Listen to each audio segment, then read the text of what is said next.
Lumikha ng kakaibang ingay ang halimaw at akmang aatake na sana nito si Cleto nang biglang may lumipad na palakol nagmula sa likuran ni Cleto at tumama iyon sa mismong noo ng halimaw.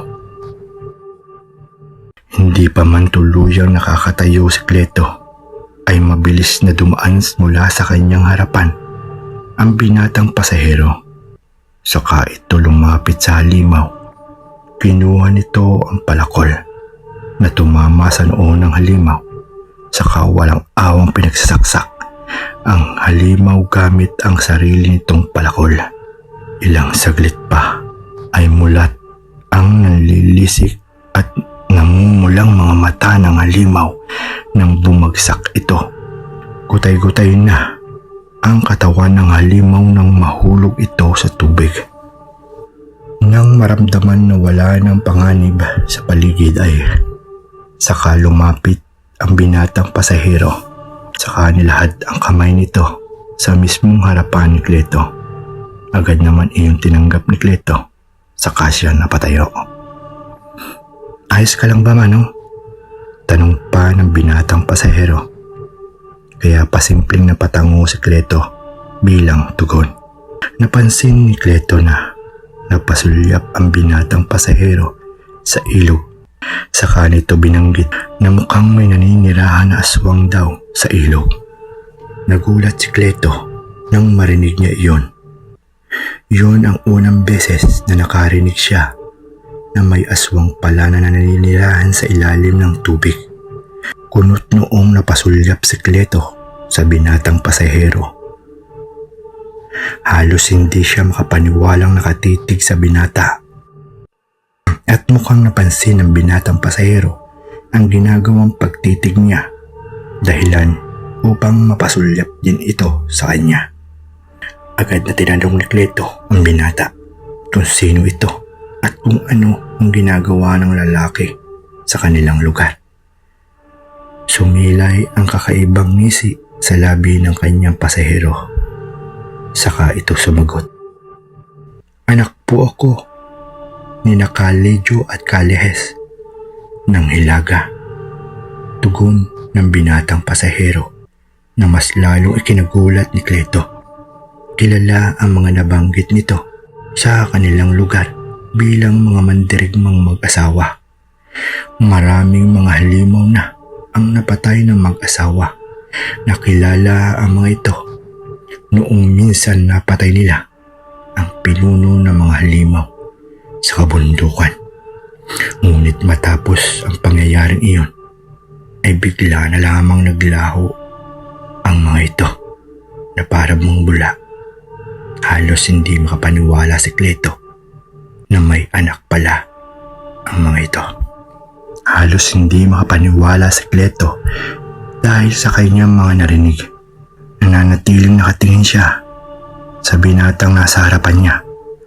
Naisip ni Cleto na marahil ay si Marsan ang bagong tagapagtanggol na pinadala sa kanilang baryo. Ngayong nasa baryo na nila ang binata ay hindi na siya mag-aalala para sa kaligtasan ng mga taga-baryo. Malalim na pabuntong hininga ni Cleto bago niya ipagpatuloy ang naudlot niyang pagsagwan. Nang tuluyan silang makarating sa tabing ilog, ay agad na bumaba si Marsan sa bangka. Saka siya nag-abot ng salapi na agad naman tinanggap ni Cleto. Matapos magpasalamat at magpaalam ni Marsan, ay agad din siyang umalis. Nang tuluyang mawala na sa paningin ni Cleto si Marsan, ay nagkataon naman na may taong sumakay sa kanyang bangka upang tumungo sa kabilang ilog. Kaya muli siyang nagsagwan pabalik sa kabila ng ilog. Hindi pa rin mawala sa isip ni Cleto si Marsan at ang nangyari sa kanila sa ilog.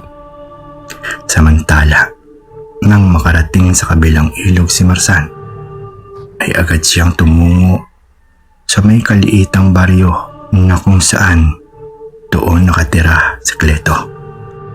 Habang naglalakad siya, ay napapansin niyang napapasulyap sa kanya ang mga tao at karamihan sa mga ito ay mga kababaihan.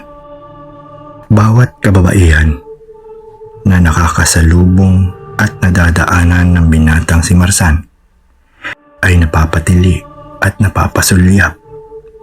Hindi nila maiwasan na makaramdam ng kilig at humanga dahil sa tinataglay na kakasigan ng binatang si Marsan. Hindi tuloy maiwasan ni Marsan na mapangiti dahil sa inaasta ng mga ito. Sa edad 22 anyos ay walang asawa o kasintahan si Marsan. Hindi naman siya baliko at sa katunayan ay maraming mga kababaihan ang naghahabol sa kanya. Ngunit sadyang hindi pa niya nakikilala ang babaeng magpapatibok ng kanyang puso. Si Marsan ay kilala sa kanilang lugar bilang isang mangangaso. Hindi mga ligaw at mababangis na hayop ang kanyang tinatarget, kundi mga halimaw at mga aswang na namana niya ang kaniyang katapangan at kabangisan sa pakikipaglaban sa kanyang mga magulang. 6 na taon pa lamang noon si Marsan ay sinanay na siya ng kanyang ina at ama sa pakikipaglaban. Ngunit hindi siya kagaya ng kaniyang mga magulang na kampilan at pana ang gamit sa pakikipaglaban. Mas nakasanayan niyang gamitin ang palakol na pinagawa mismo ng kanyang ama sa dalubhasang panday sa silangan. Marsan, anak, tumatanda na kami ng iyong ama. Kaya sana naman sa muling pagbabalik mo rito sa ating lugar ay may dala ka ng kasintahan. Gusto naming makita ang magiging tagapagmana mo. Huwag naman sana puro aswang ang bihagin mo, kundi ang mapapangasawa mo rin. Naaalala pa ni Marsan na habilin ng kanyang ina bago siya tumungo sa lugar na iyon. Nabalitaan din ni Marsan na maraming mga aswang ang gumagambala sa lugar nila Kleto. At nang marinig niya iyon, ay agad siyang nagdesisyon na tumungo roon. Isa na yata sa mga libangan at nagpapasaya kay Marsan ay ang mga aso na mabangis. Si Marsan, pagdating sa pakikipaglaban, buong buhay niya wala pa siyang laban na inuurungan. Maraming mga aswang na ang walang awa niyang kinitilan ng buhay at napabagsak.